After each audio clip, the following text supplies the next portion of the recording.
Les 2 octobre dernier, la population du Nord Kivu commémorait le 6e douloureux anniversaire du massacre de Béni. Reçus par le chef de l'État, les élus nationaux du Nord Kivu pensent qu'il faut arrêter les cycles de violence par une nouvelle approche. Ils ont présenté ces jours leurs recommandations de sortie des crises auprès du président de la République. C'est pratiquement 6 ans depuis que les massacres à Béni ont débuté. Donc nous déplorons déjà plus de 4500 âmes perdues lors de ces tueries. Et aussi nos forces armées qui ont combattu ces forces négatives aussi ont eu de lourdes pertes. Donc tout d'abord, on transmet déjà ici, en tant qu'élus du peuple, en tout cas nos sentiments de compassion et je dirais d'unité et de solidarité avec nos populations qui vivent cette insécurité permanente.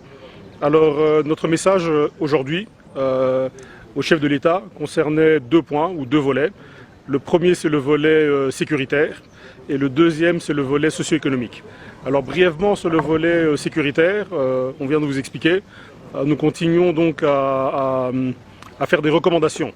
En tout cas que tout soit fait, notamment dans le renforcement des véhicules de l'armée pour pouvoir continuer à combattre notamment toutes ces milices que nous avons dans le territoire de Walikale, de Massissi, de Rutshuru, de Béni, de Lubero, et qui continuent à tuer les citoyens. La sécurité, rien que la sécurité, c'est aussi les credos de chefs traditionnels du Nord Kivu. À la suite de leurs échanges avec les présidents de la République à Kinshasa et à Goma, ils ont présenté leur plan de sortie de crise. Ici, nous continuons toujours à remercier très sincèrement les chefs de l'État qui nous a fait un honneur de nous recevoir d'une manière spéciale à Kinshasa dans son cabinet et aujourd'hui à Goma. Nous sommes venus voir les chefs de l'État pour effectivement exprimer certaines doléances et ces doléances sont surtout liées au problème de l'insécurité qui sévit au nord Kivu, dont la population et nous-mêmes nous sommes vraiment victimes. Et comme c'est l'autorité qui est au sommet de notre pays et que nous sommes des autorités de base, c'est tout à fait normal qu'on s'échange les informations et voire même essayer de donner dans la mesure du possible quelques pistes de solutions. Après avoir écouté les représentants locaux, le président de la République, Félix-Antoine Tshisekedi Tshilombo, en sa qualité de commandant suprême des forces armées, a donné des directives claires aux forces de défense et de sécurité.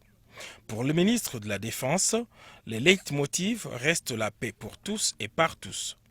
Il était essentiellement question de recevoir de lui des orientations précises. Comme vous le savez, les opérations vont totaliser bientôt 1 an. Des grandes opérations, des opérations de grandes envergures qu'on a lancées à Béni, mais aussi qui se poursuivent dans la côte. Il y a des avancées significatives. Vous voyez par exemple, lors de notre caravane, on a constaté que la route Mbao-Kamango est ouverte uniquement par l'armée. Nous avons visité tous les sanctuaires de ADF désertés par eux et occupés par l'armée, mais nous devons aller plus loin. Avec l'ambassadeur américain Mike Hammer, le chef de l'État a aussi évoqué la participation des partenaires traditionnels de la République démocratique du Congo pour le rétablissement de la paix dans notre pays. Le diplomate américain s'est aussi expliqué sur sa récente présence à Minembwe. Vous avez été à Minembwe, oui. Et vous pouvez revenir sur les motivations de votre visite là-bas? Oui, bon, comme je l'avais fait par tous les pays, quand il y a des problèmes sécuritaires et humanitaires, c'est très important d'aller et voir moi-même quelle est la situation. C'est ça l'objectif de mon voyage. Je ne savais pas avant qu'il y aura quelques controverses avec quelque chose qu'un autre ministre a fait là. Mon voyage, c'est spécifique pour voir quelles sont les préoccupations de la population à Sud Kivu, pas seulement à Minembwe, mais aussi à Bijombo, où il y a des Babébé, et tous ces groupes sont congolais. Et je dois vraiment voir que c'est la situation. Et comme je viens de vous dire, les communautés m'ont dit que il y a un problème sécuritaire. C'est une question de la capacité de la FARDC qui travaille ensemble avec le MONUSCO pour protéger la population contre les groupes armés.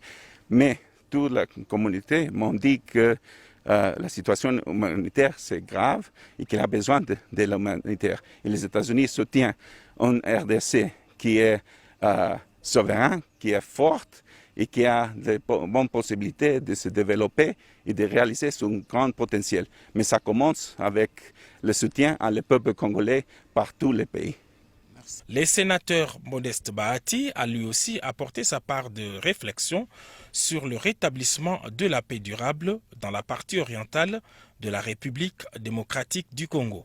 Comme vous le savez, il y a plusieurs sujets brûlants, notamment les sujets liés à la paix et à la sécurité, les questions politiques, mais également les questions de développement. Et donc nous avons passé en revue toutes ces questions-là. Comme vous le savez, nous sommes à la tête de l'AFDC allié qui est le deuxième regroupement politique du pays et donc nous avons des membres sur l'ensemble du territoire national et donc toutes les questions qui touchent à la paix, à la sécurité, que ce soit à l'est du pays, que ce soit au sud du pays, que ce soit dans la capitale et même partout ailleurs, tous ces sujets nous les avons abordés et nous avons formulé nos propositions. Nous avons dit que nous allons également nous pencher sur les questions de développement parce qu'il ne faut pas que les acteurs politiques passent tout leur temps rien que à se chamailler. Les amis, aujourd'hui on a bien étudié. Regardez, il ne part pas à l'école. Papa, vanilla va se gagner pour l'entendre.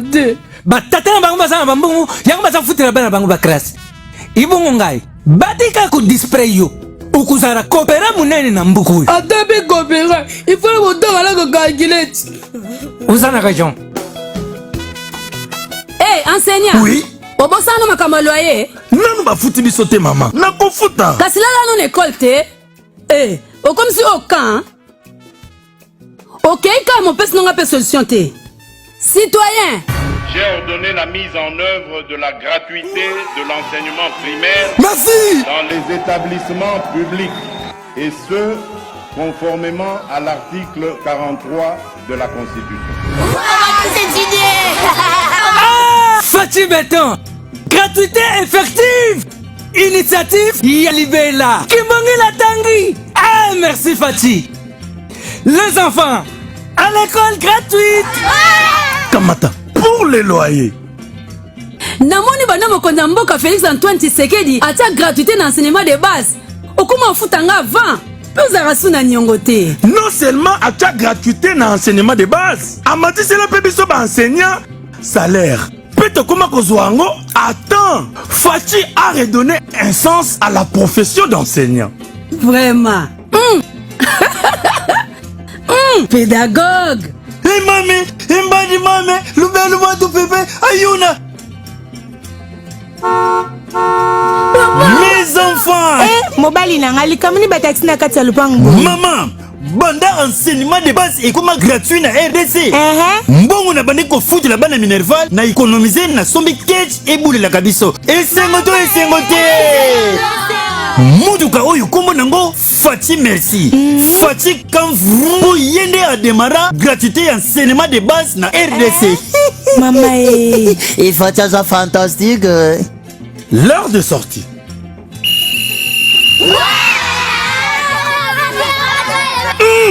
Enseignement de base gratuit. Kimongi la tangiao. Maître, Fati a démystifié le luxe et les écoles de luxe au profit de toutes les couches sociales.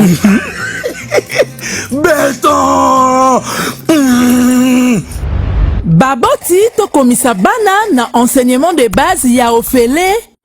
Peba la kisito tangisa bango malamu pour na avenir ya RDC. Message de la présidence de la République.